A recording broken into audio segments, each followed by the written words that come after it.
E virando a página, um outro destaque, um outro assunto importante dessa segunda-feira é o seguinte: o deputado federal Nereu Crispim, do PSL do Rio Grande do Sul, denunciou, em conversa com o jornalista Oswaldo Eustáquio, que havia uma conspiração dentro do PSL, antigo partido do presidente Jair Bolsonaro, para monopolizar o dinheiro do fundo partidário, que, segundo ele, gira em torno de 200 milhões de reais. Para Crispim, a única maneira de ter acesso ilimitado ao dinheiro seria com a queda de Bolsonaro da presidência. Na sequência, nós vamos inclusive entrevistar o jornalista Oswaldo Eustáquio, ele vai nos dar todos os detalhes sobre esse caso. Agora a gente exibe aqui um trecho justamente dessa conversa que eu mencionei entre o Oswaldo Eustáquio e o deputado Nereu Crispim. Acompanhe. E vou dar um depoimento e vou falar a verdade, que essas prisões foram estimuladas pelo Bivar, né, para tentar acomodar um grupo de deputados, né, que estavam a favor do presidente da República, com o único interesse de manter o monopólio do PSL. Só isso aí que eu falei. O monopólio financeiro, né? Tipo, monopólio financeiro, exatamente. Monopólio eleitoral do partido. Por causa dessa eleição de 20... O crime tá em curso, então... O crime tá em curso. O crime tá em curso na minha denúncia. Exatamente. É isso aí. Eu tentei ligar pro STF, eles me atendem lá de vez em quando, por causa que eu já fiz essas denúncias, eles têm conhecimento. Eu liguei pra lá agora, eles me retornaram a ligação agora, por causa como prioridade, que eu sou deputado federal, eles me ligaram. Tá? Não, tudo bem, mas aí você tem que entender o seguinte: a minha prisão e a da Sara, que são essas prisões ilegais aí... Ilegais. Elas são o início para um novo laranjal do PSL. Exatamente, por isso que eu linkei tudo. A ideia dele era o quê? Era sempre isolar o presidente, entendeu? Que era o que ele estava tentando fazer. Mas ainda estimulado com aqueles atos ali. Eram dois grupos que estavam tentando prejudicar o presidente. Tanto o Bivar e tanto os milicos que estão lá do lado da isso, né? Tá, mas escute, você tem algum áudio do Bivar pedindo a prisão da Sara? Ou a minha? Claro. Eu tenho o áudio dele pedindo pra me assinar, tio. Já tá lá no STF. Então, um trecho da conversa entre Nereu Crispim e o jornalista Oswaldo Eustáquio. E um outro material que foi divulgado justamente nessa reportagem elaborada pelo Oswaldo Eustáquio foi um print de uma conversa tida no grupo chamado de PSL Raiz. E em uma das mensagens, o deputado Luciano Bivar dizia que ele perguntava se havia como o PSL pedir a prisão da deputada Bia Kicis e também da ativista Sara Giromini. Não consigo ler aqui pela distância exatamente o que está na mensagem, mas esse é o teor. Era um pedido do Bivar para que fosse estimulada junto ao Supremo Tribunal Federal a prisão da deputada Bia Kicis e também a prisão da Sara Winter. E agora sim, nós vamos conversar com o jornalista Oswaldo Eustáquio. Ele está conosco para trazer mais detalhes sobre esse caso justamente. Oswaldo, obrigado pela entrevista em primeiro lugar. Antes de mais nada, boa noite para você, seja bem-vindo. Muito obrigado, é uma satisfação sempre estar com essa bancada maravilhosa. E a primeira vez que eu estive aqui, logo depois de sair da prisão, vocês me perguntaram: Oswaldo, o que você vai fazer agora? Eu disse: a minha resposta será com jornalismo profissional. E hoje nós temos uma resposta para a nação. Muito obrigado pelo convite. Oswaldo, explica pra gente então qual seria o interesse nas prisões sua ou da ativista Sara Winter, da deputada Bia Kicis, para a queda do presidente Jair Bolsonaro. Como seria esse plano? Explica pra gente, pra quem não tá familiarizado com essa história que você divulgou, com esse caso. Dá todos os detalhes, por favor, Oswaldo. Olha, gente, é um crime em curso. Na verdade, o que aconteceu? O Bivar, ele percebeu que tinha 193 milhões de fundo eleitoral com a eleição do presidente Jair Bolsonaro. Só que eles tinham lá vários deputados. Daniel Silveira que foi um tanque de guerra nesse processo. Ele foi o único deputado que estava sabendo enquanto estava apurando a notícia. Eles tinham que afastar Daniel Silveira, tinham que afastar Bia Kicis, tinham que afastar Carla Zambelli, Jordi, todos esses deputados bolsonaristas, para que o Bivar e a sua cúpula, Rueda, essa cúpula dele toda aí, ficasse com todo o dinheiro. Todo o dinheiro. Para isso, eles tinham que criar um factoide, eles tinham que criar uma prisão, criar uma busca e apreensão desses deputados para que eles fossem expulsos ou fossem afastados do partido, para que o Bivar ficasse com todo o dinheiro. Daí eles usaram o Nereu Crispim. Nereu, vem cá. Você vai lá no Alexandre de Moraes, no Toffoli, e inventa uma história, diz o seguinte: que os deputados querem tramar contra a Suprema Corte, e você diz quem são, exatamente quem são eles, para eles fazerem uma busca e apreensão. O Nereu foi lá, falou assim: ó, ministro, o deputado Jordi, o deputado Júnior de Minas Gerais, o deputado Daniel Silveira, que aqui eles querem fazer um golpe, querem tramar contra você. Então vocês fazem uma busca e apreensão lá e resolve tudo isso. O Alexandre de Moraes anotou isso aí, pediu para fazer a busca e apreensão. 10 deputados, 2 senadores, um morreu, inclusive, o Harold, meu amigo, que morreu sem a gente poder falar pela cautelar que eu tenho. Eles pegaram daí, fizeram esse factoide, ficaram com todo o dinheiro, só que o negócio cresceu. Falou assim: é importante pedir a prisão da Sara Winter, da Sara Giromini, e dos presos políticos. Nós temos mais 5 pessoas com tornozeleira. Sara Winter está com tornozeleira, 5 pessoas com tornozeleira. Os presos políticos como bodes expiatórios, para quê? Para que eles ficassem com o dinheiro do partido, conseguiram fazer isso, e também para tramar a queda do presidente Bolsonaro. Porque esse inquérito 4781 e o 4828 são os inquéritos que os mesmos, também tem deputados aí da esquerda que pedem a entrada de Jair Messias Bolsonaro no inquérito. Para quê? Para impedir, para impeachment o Bolsonaro. Então, o Bivar e sua turma tinham 2 grandes objetivos. Primeiro, derrubar o presidente Bolsonaro. Segundo, afastar os deputados bolsonaristas com o factoide para ficar com 193 milhões de reais para gastar nesta eleição. O crime está em curso. Eu tenho provas, isso está no Divulga Contas. Todo mundo que está assistindo pode entrar no Divulga Contas aí e vai descobrir que lá em Boa Vista, na capital de Roraima, o candidato a prefeito gastou 228 mil reais para encher o tanque de 8 carros de gasolina em 15, 20 dias de campanha. Isso é um absurdo. Basicamente é isso, né? É um lead aí para vocês, mas tem muita coisa, porque essa nação agora vai ter uma resposta grandiosa e vai verificar, meus amigos, que nós fomos presos de forma indevida, inocentes foram para a cadeia. Os meus filhos tiveram a Polícia Federal na casa deles, estão até hoje sem os tablets. Os meus filhos perderam um ano na escola porque a PF pegou os tablets deles e hoje a gente sabe que tudo foi uma fraude. Guilherme Fiuza, sua pergunta, Fiuza. Oswaldo, mas então nessa linha, nessa hipótese, nesses indícios que vocês estão seguindo, vocês veem cumplicidade por parte do STF nessa manobra? Fiuza, a sua pergunta ela é muito relevante. Por quê? Porque até agora não. Até neste momento eu não vejo cumplicidade do STF. Por quê? Porque o Nereu Crispim, ele já oficiou a Suprema Corte no dia 27 de outubro. Às 13h44, eu tenho o protocolo, eu publiquei, está lá no meu canal do YouTube, quem quiser pode ver. Então, desde o dia 27 de outubro, o Alexandre de Moraes já sabe que nós somos inocentes. Ele não mandou isso para a PGR ainda, pelo menos não que a gente saiba, ele não tomou nenhuma medida. O meu advogado, o Dr. Ricardo Freire Vasconcelos, ele, coincidentemente, ele havia pedido acesso aos autos do processo. O Alexandre de Moraes deferiu, e agora ele foi pegar os autos. Foi pegar os autos anteontem. Quando ele recebeu os autos, esse pedido do Nereu, que nos inocenta, não estava, o Alexandre de Moraes não entregou. Eu não sei se ele esqueceu, eu não sei se ele ocultou, eu não sei, isso eu não posso dizer. O meu advogado acabou de sair do STF, às 5 da tarde, junto com a doutora Ana, advogada de Sara Winter, e os dois advogados, a doutora Ana, advogada de Sara, e o meu advogado, doutor Ricardo Freire Vasconcelos, fizeram uma petição parecida. O que eles pediram? Pediram para ter acesso ao ofício 452 de 2020, protocolado por Nereu Crispim, no dia 27 de outubro. O que esse ofício diz? Nereu Crispim diz ao Alexandre de Moraes: tudo isso é uma fraude, grosseiramente falando. Eu estou retirando meus 13 ofícios. Nereu Crispim pediu a prisão de Sara Winter. Sara Winter foi presa a partir do pedido de Nereu Crispim. Nereu Crispim pediu, o Alexandre de Moraes enviou a PGR e a partir daí a PGR pediu a prisão de Sara Winter. O Nereu está retirando esses ofícios, dizendo assim: eu estou retirando isso porque tudo foi uma armação para ficar com o dinheiro do partido e para derrubar o presidente da República. Agora, o Alexandre de Moraes recebeu hoje o pedido dos nossos advogados dizendo: nos deem acesso ao ofício 452 de Nereu Crispim. Se o Alexandre de Moraes não nos der o ofício, a gente começa a ficar preocupados. Mas até agora eu não vejo cumplicidade do STF.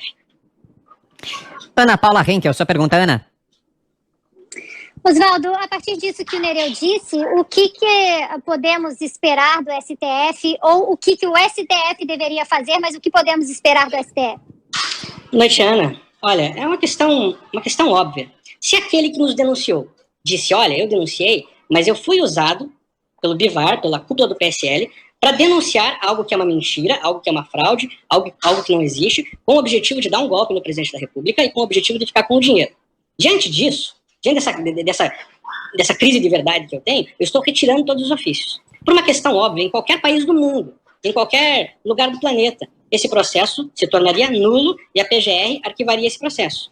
Então, a nossa expectativa, por uma questão muito óbvia agora, é que Augusto Aras pegue esse processo, a partir das petições que os nossos advogados irão entrar nessa semana, e a partir das petições de nulidade, Augusto Aras arquive esse processo. O meu advogado hoje recebeu um e-mail da delegada Denise Dias Ribeiro, que é a delegada do nosso inquérito, que é a mesma delegada que descobriu que o ministro Alexandre de Moraes, que o escritório dele havia recebido 4 milhões de propina no âmbito da Operação Acrônimos. Isso aí está tudo documentado.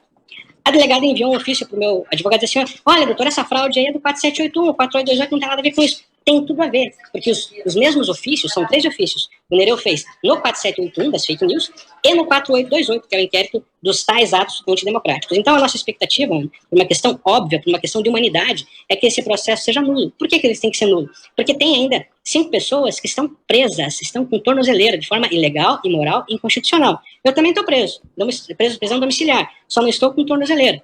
Então, a nossa expectativa é que eles revoguem imediatamente essas cautelares, que a minha amiga Sara Winter seja livre, ela possa ir no cachorro-quente da esquina do Sorriso lá, comer o cachorro-quente, e que todos os que estão com tornozeleira retirem as tornozeleiras, que as minhas cautelares caiam, que os twitters do Luciano Hang, do Facuri, que os twitters dos deputados sejam devolvidos, porque nós estamos também numa censura, que a minha censura caia. Eu não posso trabalhar, Ana Paula.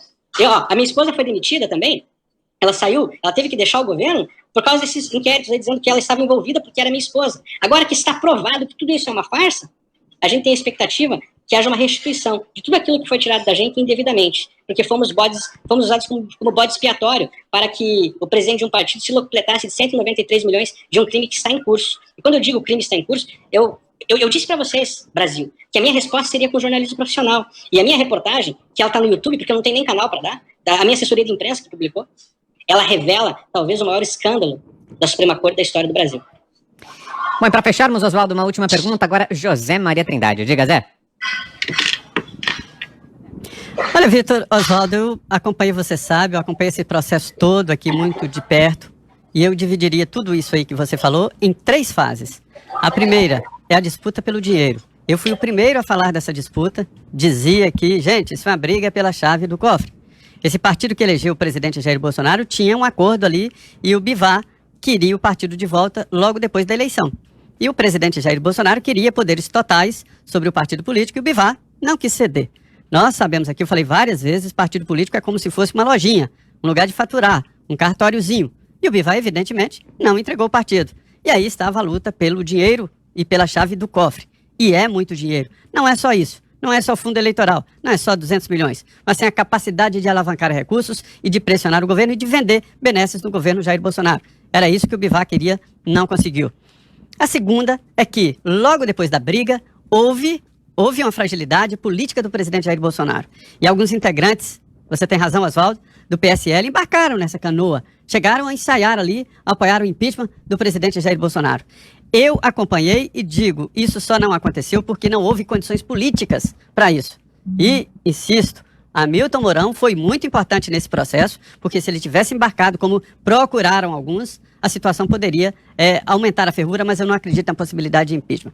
E o terceiro, que é a defesa do Oswaldo. Oswaldo, você está se defendendo de um processo no Supremo Tribunal Federal, essa é a realidade. Eu sempre disse aqui, de que assim como nós aqui, olha, o Augusto acabou de ser processado pela presidente do PT, Gleisi Hoffmann. Então, é uma atividade que nos leva a processos. É isso a realidade. E nas mídias sociais, a gente vê que não tem essa responsabilização. Então, assim, o que eu acho é o seguinte, você está certo na luta pelo dinheiro, que chamava de disputa pela chave do cofre, está certo que num determinado momento houve integrantes do PSL que namoraram ali com a tentativa de impeachment do presidente Jair Bolsonaro e o seu processo no Supremo Tribunal Federal, que está envolto ali num segredo muito grande. Existem, no meio desses investigados aí, pessoas que passaram das contas, que ameaçaram família de ministros, mas nem todos, né? Agora, a pergunta fica aí, como é que você vai se defender? Difícil. É difícil. Como é que a gente se defende em um inquérito que eu sou julgado em instância única por um único ministro? Com o jornalismo. É a ferramenta que eu tenho. A ferramenta que eu tenho é o jornalismo. E para que eu pudesse fazer jornalismo, para que a gente pudesse viajar 5 estados sem eu poder sair do Distrito Federal, eu tive que remontar o meu núcleo de jornalismo investigativo. A minha esposa demitida, bem, Sandra Tereno, brilhante jornalista. Giovanni Rodrigues, marido da Sara Uto. Estou treinando para ser um grande jornalista. Ele foi um leão, viajou Rio Grande do Sul, Florianópolis, Curitiba. Viajou vários estados do Brasil para conseguir chegar nesse material, que é uma grande reportagem investigativa que está no meu canal do YouTube, que traz uma resposta à nação, uma resposta sobre o roubo de um fundo partidário, sobre mais uma tentativa em curso de golpe contra o presidente Jair Bolsonaro. E agora é o seguinte, Zé Maria, você falou muito bem sobre a questão política, e eu aproveito esse espaço para colocar o seguinte, neste momento a gente vai saber quem é quem. Quem são os deputados que são de fato bolsonaristas e quem são os bivaristas. Quem é que vai ficar com o Bivar? Quem é que vai ficar com o dinheiro? Quem é que vai ficar com o mamão? Nesse momento, eu quero saber o que os deputados bolsonaristas vão fazer. E eu tenho certeza que o tanque de guerra lá, o Daniel Silveira, que foi um tanque de guerra nisso mesmo, por isso que eu falo da importância dele, qual a resposta que eles vão dar aos deputados bivaristas? E tem muita gente em cima do muro, Zé Maria. Tem muitos candidatos do PSL agora que estão se locupletando desse dinheiro público, desviando de dinheiro público. E muitos parceiros. Então, neste momento, vai ser a hora de separar o joio do trigo. Quem vai ficar com o Bivar, e por 193 milhões com a corrupção, e quem vai ficar com o Bolsonaro, quem vai ficar com o presidente da República. É importante destacar que essa denúncia o Nereu Crispim já fez para o TSE, para o MPF, para o STF, para a Polícia Federal, já faz 3 semanas.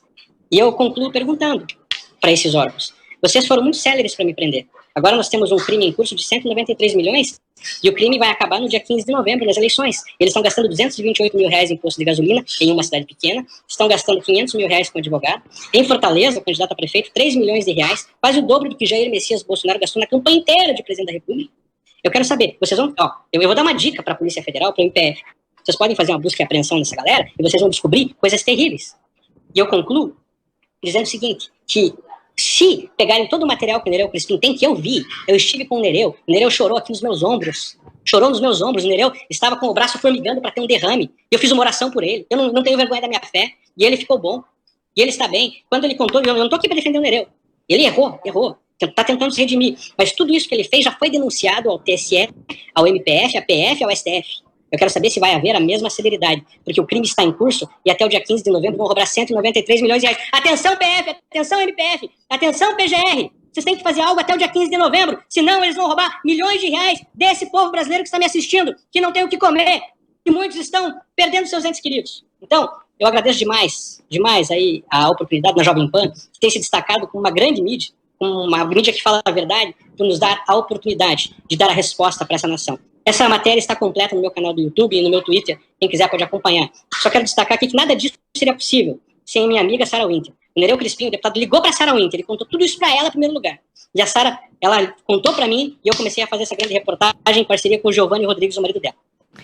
Perfeito, Oswaldo. Nós é que te agradecemos muito pela entrevista mais uma vez. Oswaldo Eustáquio, jornalista, esteve conosco aqui em Os Pingos nos Is. Nós vamos, claro, seguir acompanhando esse caso, mas desde já, obrigado, Oswaldo, pelas informações que você trouxe pra gente. Uma boa noite, ótima semana por aí. Um abraço.